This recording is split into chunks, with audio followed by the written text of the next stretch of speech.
বন্ধুরা, আপনি কি কখনো এটা ভেবে দেখেছেন কেন কিছু মানুষ অন্যদের থেকে বেশি সফল?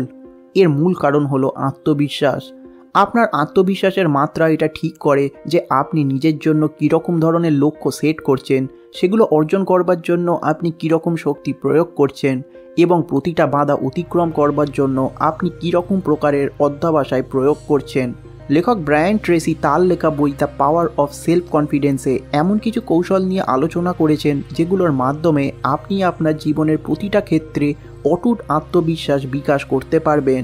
তিনি বলেছেন, আত্মবিশ্বাসের শক্তি এটা ব্যাখ্যা করে যে জীবনের প্রতিটা ক্ষেত্রে কিভাবে আমরা সেরা পারফর্মারদের মতো চিন্তাভাবনা করতে পারি।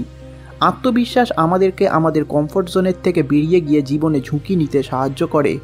লেখক তার বইয়ের মাধ্যমে আমাদেরকে আত্মবিশ্বাসের একটা ভিত্তি তৈরি করতে সাহায্য করেছে।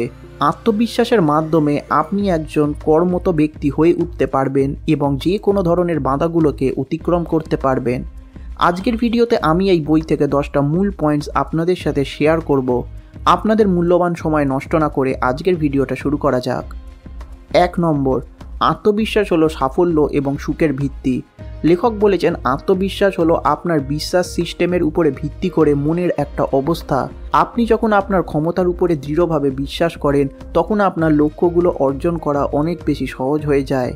এই আত্মবিশ্বাস আপনাকে শান্ত এবং স্বচ্ছতার সাথে চ্যালেঞ্জ মোকাবেলা করতে সাহায্য করে এবং অপ্রত্যাশিত পরিস্থিতিতে কার্যকরভাবে প্রতিক্রিয়া জানাতে সাহায্য করে। বাস্তবে অনেক মানুষই তাদের অতীতের অভিজ্ঞতার কারণে একটা আত্মবিশ্বাসের অভাবে ভোগেন, কিন্তু লেখক বলেছেন আত্মবিশ্বাস হলো একটা শেখার দক্ষতা। সচেতনভাবে ইতিবাচক চিন্তার মাধ্যমে লক্ষ্য নির্ধারণ করে সেটা অর্জন করবার মাধ্যমে এবং ব্যক্তিগত বিকাশের উপরে ধারাবাহিকভাবে কাজ করে আপনি সময়ের সাথে সাথে একটা অটল আত্মবিশ্বাস তৈরি করতে পারবেন। এই আত্মবিশ্বাস আপনার জীবনে নতুন সুযোগের দ্বার খুলে দেবে, আপনাকে আরও বড় স্বপ্ন দেখতে সাহায্য করবে এবং আপনার লক্ষ্যের প্রতি আরও সাহসী পদক্ষেপ নিতে সাহায্য করবে।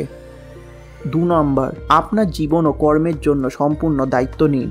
লেখক বলেছেন, সাফল্য অর্জনের প্রথম সূচনা বিন্দু হলো আপনার নিজের প্রতি এবং আপনার সাথে যা কিছু ঘটে গেছে সমস্ত কিছুর জন্য সম্পূর্ণ দায়িত্ব নেওয়া। আপনার জীবনের সমস্ত দায়িত্ব গ্রহণ করবার মাধ্যমে আপনি আপনার পরিস্থিতির নিয়ন্ত্রণ করতে পারবেন। এই মানসিকতার পরিবর্তন দোষ ও অজুহাত দেওয়া দূর করে এবং আপনাকে সমাধান ও ব্যক্তিগত বৃদ্ধিতে ফোকাস করতে সাহায্য করে। আপনি এটা মেনে নিন যে জীবনের সমস্যাগুলো অনিবার্য এবং চ্যালেঞ্জগুলোর প্রতি আপনার প্রতিক্রিয়া সেটার ফলাফল নির্ধারণ করে। অপরিবর্তনীয় সত্যগুলো গ্রহণ করে এবং তাদের চারপাশে কাজ করবার মাধ্যমে আপনি প্রতিকূলতার মুখে আরও খাপ খাইয়ে নিতে পারবেন। 3 নম্বর, স্পষ্ট লক্ষ্য নির্ধারণ করুন এবং অর্জনের জন্য বিস্তারিত পরিকল্পনা করুন। লেখক বলেছেন, একটা পরিষ্কার লিখিত লক্ষ্য আমাদের মানসিক শক্তিকে সক্রিয় করে এবং সেটা অর্জনের সম্ভাবনা বাড়ায়। আপনি কি চান তা সংজ্ঞায়িত করে এবং সেটা অর্জনের জন্য একটা পরিকল্পনা তৈরি করে আপনি আপনার অবচেতন মনকে কাজ করাবার একটা লক্ষ্য প্রদান করেন। উদ্দেশ্যের এই স্পষ্টতা অনুপ্রেরণা, ফোকাস এবং সিদ্ধান্ত গ্রহণকে বাড়িয়ে তোলে। আপনার লক্ষ্যগুলো যেন স্মার্ট হয়, অর্থাৎ সুনির্দিষ্ট, পরিমাপযোগ্য, অর্জনযোগ্য, প্রাসঙ্গিক এবং সময়সীমাবদ্ধ। আপনার লক্ষ্যগুলোকে ছোট কার্যকরী পদক্ষেপে বিভক্ত করুন এবং প্রতি লক্ষ্যের জন্য একটা বিশদ পরিকল্পনা তৈরি করুন। প্রয়োজন অনুসারে আপনার লক্ষ্য এবং পরিকল্পনাগুলোকে নিয়মিত পর্যালোচনা এবং সামঞ্জস্য করুন। 4 নম্বর, আপনার নির্বাচিত ক্ষেত্রে দক্ষতা বিকাশ করুন।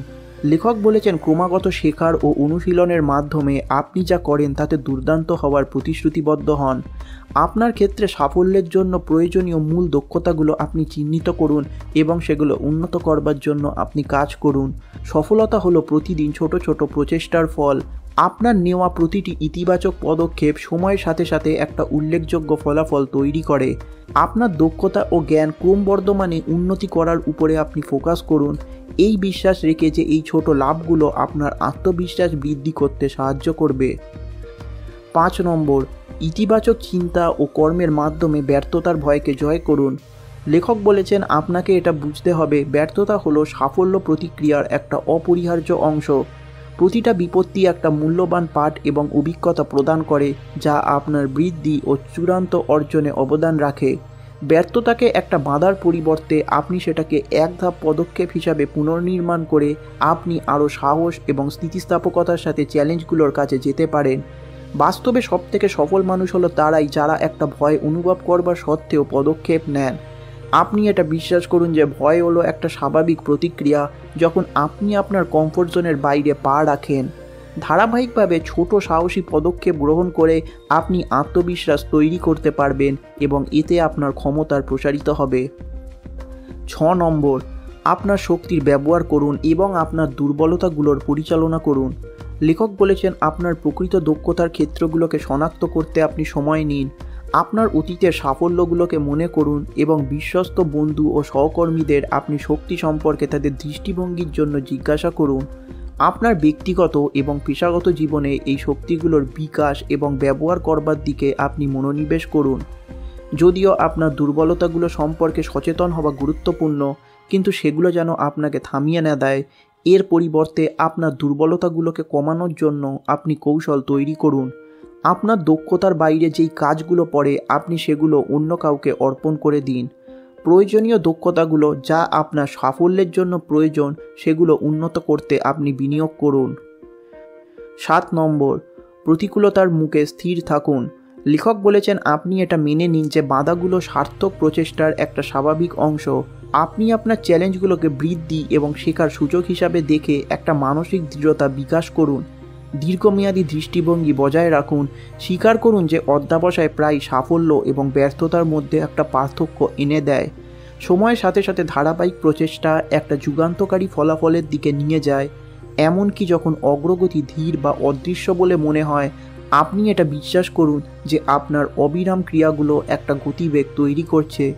আপনি এটা মনে রাখবেন যে ইতিহাসে এমন অনেক সফল ব্যক্তি আছে যারা সাফল্য অর্জন করবার আগে অসংখ্য বিপর্যয়ের সম্মুখীন হয়েছিলেন।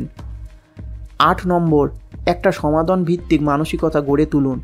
লেখক বলেছেন সমস্যা ভিত্তিক না হয়ে আপনি তীব্রভাবে সমাধানমুখী হয়ে উঠুন। আপনি যখন চ্যালেঞ্জের সম্মুখীন হবেন তখন সমস্যার দিকে মনোযোগ না দিয়ে আপনি সম্ভাব্য সমাধানের দিকে মনোযোগ দিন। এই সক্রিয় পদ্ধতি একটা ইতিবাচক মানসিকতা বজায় রাখতে সাহায্য করে এবং আরও কার্যকর সমাধানের দিকে আমাদেরকে পরিচালিত করে। সম্ভাব্য চ্যালেঞ্জগুলোর পূর্বাভাস পাওয়ার একটা অভ্যেস গড়ে তুলুন এবং আকস্মিক পরিকল্পনা প্রস্তুত করবার অভ্যেস গড়ে তুলুন। সম্ভাব্য পরিস্থিতিগুলোকে আগে থেকে চিন্তা করে আপনি আত্মবিশ্বাস ও অপ্রত্যাশিত পরিস্থিতিগুলোকে আরও ভালো করে পরিচালনা করতে পারবেন। এই পরিস্থিতি বিপত্তিগুলোকে কমিয়ে আনতে সাহায্য করে এবং আপনাকে আপনার লক্ষ্যের প্রতি মনোযোগী রাখে। 9 নম্বর, ক্রমাগত ব্যক্তিগত বৃদ্ধি এবং শেখার উপরে বিনিয়োগ করুন। লেখক বলেছেন ক্রমাগত ব্যক্তিগত এবং পেশাদার বিকাশে জড়িত থাকার জন্য একটা সচেতন সিদ্ধান্ত নিন। নিজের মধ্যে এই ধরনের বিনিয়োগ আপনার দক্ষতাকে প্রাসঙ্গিক রাখবে, আপনার সুযোগগুলোকে প্রসারিত করবে এবং আপনার আত্মবিশ্বাসকে বাড়িয়ে তুলবে। লেখক আমাদের ব্যক্তিগত বৃদ্ধির জন্য কিছু কৌশল প্রদান করেছেন, যেমন আপনার নির্বাচিত ক্ষেত্রে আপনি প্রতিদিন 1 ঘন্টা পড়ুন, যাতায়াত বা অন্যান্য ডাউন টাইমের সময় শিক্ষামূলক অডিও প্রোগ্রামগুলো শুনুন, আপনার শিল্পের সাথে সম্পর্কিত সেমিনার সম্মেলনে আপনি যোগ দিন, নির্দেশিকা এবং সহায়তার জন্য পরামর্শদাতাদের সন্ধান করুন এবং একটা মূল দক্ষতার উপরে ফোকাস করে শেখার অনুশীলন করুন। 10 নম্বর, স্বশৃঙ্খলা অনুশীলন করুন এবং আপনার উদ্দেশ্যগুলোতে ফোকাস বজায় রাখুন। লেখক বলেছেন আত্মশৃঙ্খলা হলো ধন সম্পদের মূল চাবিকাঠি। আপনার কাজগুলো আপনার ভালো লাগুক বা না লাগুক, আপনার যখন সেটার করার দরকার আপনি সেটা সেই সময় করুন। দীর্ঘমেয়াদী লাভের জন্য আপনার স্বল্পমেয়াদী এই অস্বস্তি সহ্য করবার ক্ষমতা আপনার লক্ষ্য অর্জন ও আত্মবিশ্বাস তৈরি করবার জন্য গুরুত্বপূর্ণ। আজকের বিভ্রান্তিপূর্ণ বিশ্বে আপনার সবচেয়ে গুরুত্বপূর্ণ কাজগুলোতে তীব্রভাবে ফোকাস করবার ক্ষমতা হলো একটা সুপার পাওয়ার। লেখক স্বশৃঙ্খলা অনুশীলন করবার জন্য কিছু কৌশল প্রদান করেছেন, যেমন নিয়মিত আপনার লক্ষ্যগুলোর পর্যালোচনা করুন, অপ্রয়োজনীয় কাজকর্মগুলো দূর করুন বা কম করুন, একাগ্রতা এবং মানসিক স্বচ্ছতা উন্নত করতে মননশীলতা অনুশীলন করুন এবং আপনার দরকারি কাজগুলোকে পুরো মনোযোগ সহকারে করবার জন্য টাইম ব্লকের ব্যবহার করুন। স্বশৃঙ্খলা এবং ফোকাসের এই নীতিগুলোকে ধারাবাহিকভাবে প্রয়োগের মাধ্যমে আপনি আপনার লক্ষ্যগুলোর দিকে অবিচলিত অগ্রগতি করবেন এবং আপনার ক্ষমতার প্রতি আপনার বিশ্বাসকে শক্তিশালী করবেন। বন্ধুরা, আজকের ভিডিওটা আমি এখানেই শেষ করছি।